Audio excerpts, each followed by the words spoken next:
Playoff is expanded, you guys would be playing at least one and maybe two more games. I wonder how you feel about that, how your body would feel about that right now. Could you repeat that one more time? Dennis, if you could repeat the question. Okay. Can you hear me? Can you hear me now? Yeah, I can. Okay. Nakobe, if there was a 12-team playoff in place right now, you guys would be playing at least one more game, perhaps two more games. I wonder how you feel about that and how your body would feel about that at this point. I mean, if that's what it takes, we come in at the beginning of the season with one central goal, and that's to win a national championship. So that's what it takes to get here to win it. Then I'm all for it. Great, thank you. And our next question is from Jeff Schultz. Go ahead, Jeff. Nicole, a lot of people have been trying to break down the difference in you guys in the last two games. And, there seems to be this narrative. There is a narrative that you guys were just in a different place mentally against Michigan than maybe against Alabama. How much of that do you think that is true? And how much, because physically it would seem like you guys are sort of the same teams or at equal levels at least, how much is the mental approach going to make a difference this game? The mental approach makes a big difference. Just from the whole thing of it being a national championship. I mean, it's a national championship. You should be prepared mentally. You should be prepared to give it your best on the field. You should expect your opponent to also be prepared to give it their best on the field. So the mental and physical preparation for it, I feel like should be second to none. And our next question will go to Heather Dinich. Go ahead, Heather, with your question.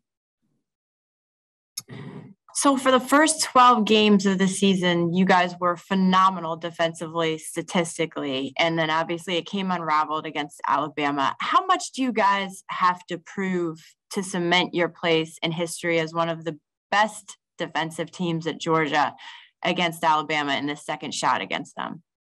As far as proving, I don't feel like we going in with that mindset that we got to prove anything. We just going in with the same mindset that we always go in, and that's to be elite, and have complete dominance. And it's one main goal for this last game, and that's to win. So no matter how it happens, how ugly, how pretty it is, it's just one main goal is just to win this game. And our next question is from Mark Weiser. Mark, go ahead with your question. Hey, Nakobe. Jamari was on here earlier saying that you guys can't run away from the truth about the history of success Alabama's had against Georgia. You didn't have any history with Michigan. You do with Alabama. Is that in the back of your mind, for this game? Is it motivation? I mean, a motivation factor, of course. As many times I've played them, that's as far back as I'm thinking of. Just as many times I played them. I can't speak too much on the past. I don't like to dwell on the past at all. Just a present me being here. I didn't play them back then, back in the day. So right now I'm just focusing on winning this game. That's the only thing that's on my mind and on my teammates' mind also. And our next question will be from Chip Towers. Go ahead, Chip.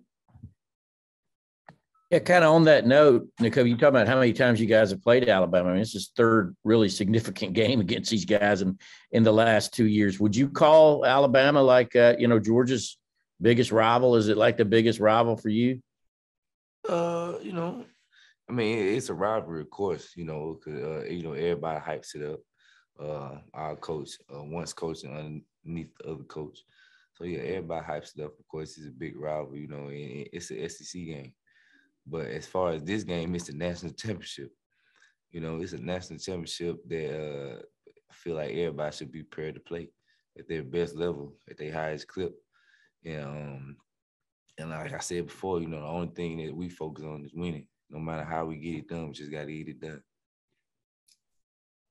And our next question is from Palmer Toms. Go ahead, Palmer. This is Connor.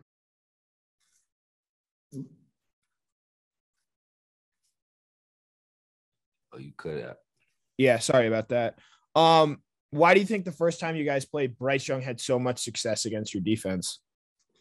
They did a lot of things good. They was able to execute in places that we weren't.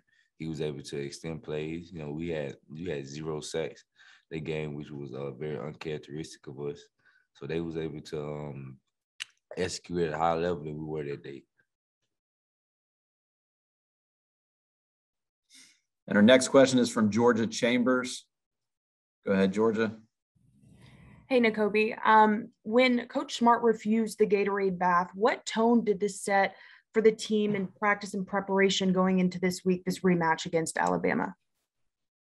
Oh, I feel like Coach Smart's mindset is kind of reciprocated in a lot of the older guys as far as, we won the game last week, but, it means nothing. We don't get the job done. That's exactly how I feel also. It was cool that we was able to win the Orange Bowl, but it was a step closer to playing in this big one. Last week and the week before that, we just emphasized it being, 1-game season against Michigan. 1-game season because you lose, you go home. You win, you get more time together. And now, it's what it is. It's 1-game season, and we all looking to win.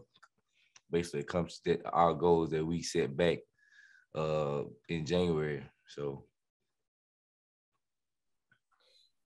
And our next question will come from Justin Felder. Go ahead, Justin, with your question. What's up, Nakobe? Looking back at your recruiting class and guys like Nolan and Trayvon, what do you remember about the first time you talked to those guys about how good your group can be? I mean, was it at a camp or an All-Star game or just over at DMs or whatever? What do you remember about that conversation and talking with those guys those days? Well, I didn't as far as recruiting, I wasn't real involved pre-college, with other recruits. Just kind of like I knew guys. I didn't really speak to them much. But after we got on campus, actually the guys you said, Nolan, Trayvon, and Tristan, was all roommates. So I do remember having them talks in the living room, talking about, man, how good we can be. We just got to keep working to get better every day. Coming in, knowing that it's hard, coming in and all getting back to the room at the same time and just being, tired as all get out. But just knowing we got to stay the course, continue to work and get better. And our next question will come from Anthony Dasher. Go ahead, Anthony, with your question.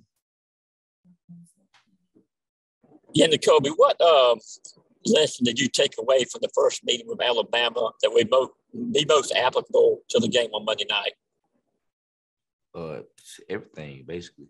We looking at every little thing from the scheme that we use, the scheme that they use, to how we can possibly take advantage of some things that we did, how we can play better, finish better, and from the back end to the front seven. So we looked at every little thing of how we can get better, not just from that game, but from the games throughout the season where we feel like they might attack us in, and basically what other teams have had success in going throughout the season. So we looked at every little thing. We trying to leave every stone unturned. So. And our next question is from Kevin Brockway. Go ahead, Kevin, with your question.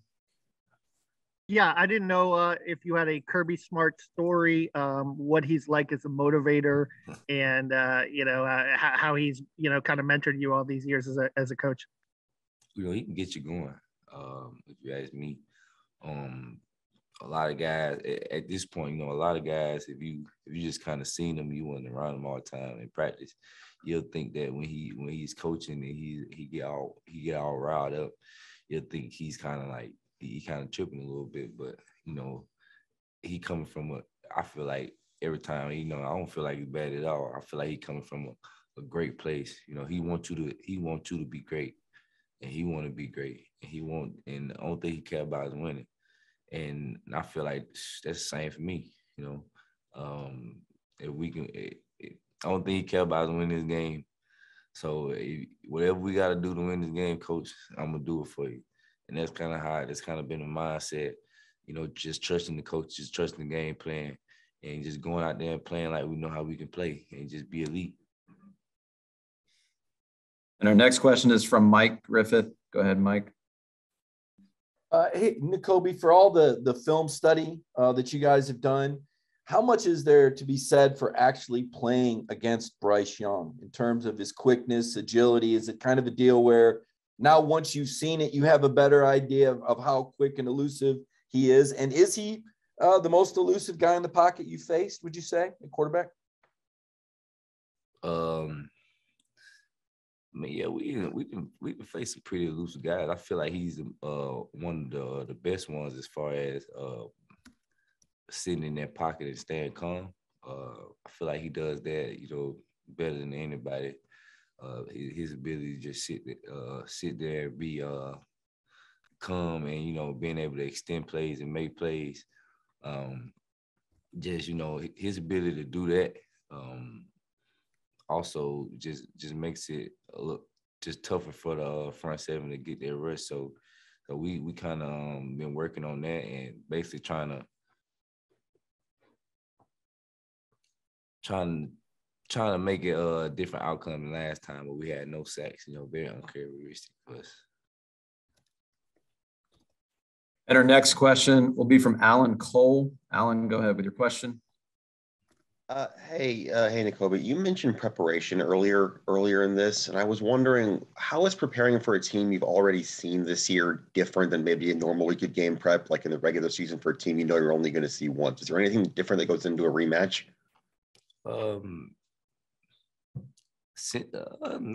It's not too much different. Just we able to watch the game that we played before. You know, we able to see like what their game plan was against us, and what our game plan was against us, and how they may adjust and how we can adjust.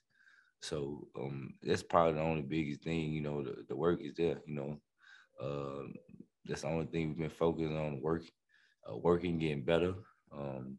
From a mental, physical, and, you know, spiritual standpoint, I feel like this team have done nothing but work hard to get better, day in and day out, and I feel like they'll be reciprocated on the field.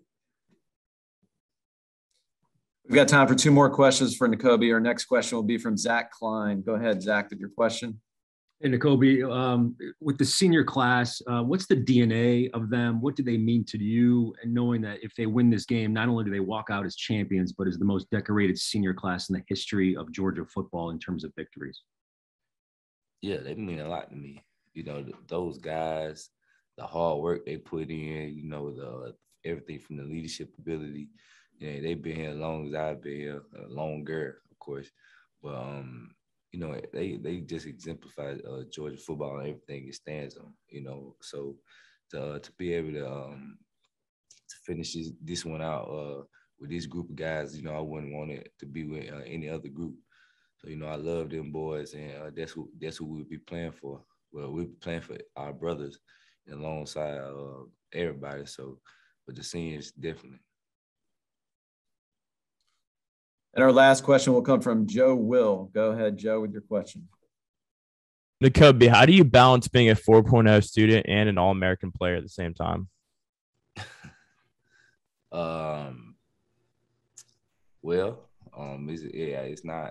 It's hard. I mean, I'm not finna just try to sugarcoat it. It's like been a lot of long nights, a lot of times where, you know, I don't get that much sleep, but, you know, you gotta try to find your balance. There's a lot of things you first get to college that they say you can do in the recruiting thing, because they want to get you, of course. And then it's like you get here, it's like it's way harder than they're probably made it appear. But, you know, that's college. You know, that's life. That's growing up. That's maturing. And I feel like the things that I tackled in college, from a time management standpoint and just a, you know, real world standpoint, you know, leaving home and everything has prepared me on and off the field, you know, greatly. You know, has matured me to the young man I am today.